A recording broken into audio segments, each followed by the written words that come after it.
I understand the next call is a split call. I'll ring the bell with a minute to go. The Honourable Trevor Mallard.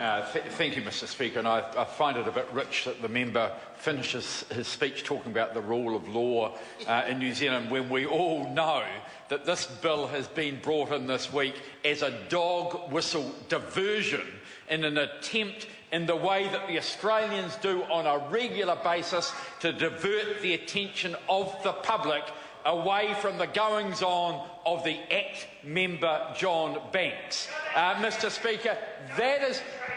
Oh, here he goes again. The poor man's Paul Quinn is interjecting. The poor man... What's his name? Lee Jamie Ross. The poor man's Paul Quinn is interjecting. We've lost Paul Quinn and we've got a pale imitation of him. There's a point of order. Point of order. I Dr. think Cam the Calder. member is well aware of the correct name of our honourable colleague here. So just hang on. We had this before where we actually like to hear the names of who the speakers are. So I just ask members to respect and the courtesy extended and call members by their full names. The Honourable Trevor Mallard. Mr Speaker, can you remind me? What? Sorry, Jamie Lee, not Lee Jamie. I apologise. I apologise to the member Ross. Mr Speaker, the point that I was making is that Paul Quinn made better interjections than that member, and he ended up so far down the list that he got dropped. Mr Speaker, this is a dog whistle bill. It is a bill where I spent some time as a minister on the committee that looked at these matters. We saw very carefully what the threats are, and the threats are pretty well summarised. We've upgraded our operating manual in the way that we deal with a mass migration issue if it came to New Zealand, and we're confident we understand our legal position. I don't want to go into detail, but all I will say is that we've got the capability and we've modelled that we understand what we need to do. We haven't proposed any major changes because we don't think that's necessary. I agree with that. You know who said that? John Key. John Key said that not 1 year ago. He was telling the truth then, and isn't it a pity that some of the people opposite didn't listen to him before they got their dog whistles out and started blowing them?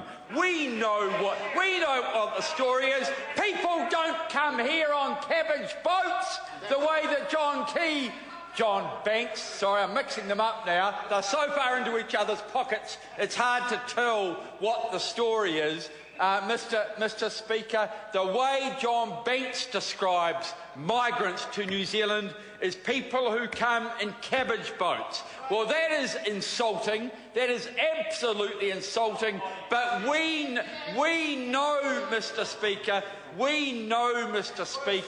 that those boats hardly make it from Indonesia to Australia. We know that people drown all the time from those boats. We know that people are rescued from those boats all of the time between Australia and Indonesia. There is not a snowball's chance in Hades of those boats making it to New Zealand. The Prime Minister's had those briefings. The Prime Minister knows what the truth is, Mr Speaker, and we here also understand what politics is all about. And it's the Australian Liberal approach to politics. If you're in trouble, throw a bit of muck, pick on the brown people. Pick on the brown people. And that is the approach that the National Party is taking in this legislation, Mr Speaker, because that is their normal approach when they're in trouble. It doesn't matter if it was the days of Muldoon, started the Dawn Braids. They were in trouble in those days, so what did they do, Mr Speaker? They went and raided Polynesian homes. Well, Mr Speaker, it's not quite as politically acceptable to do that now. They are slightly more politically correct.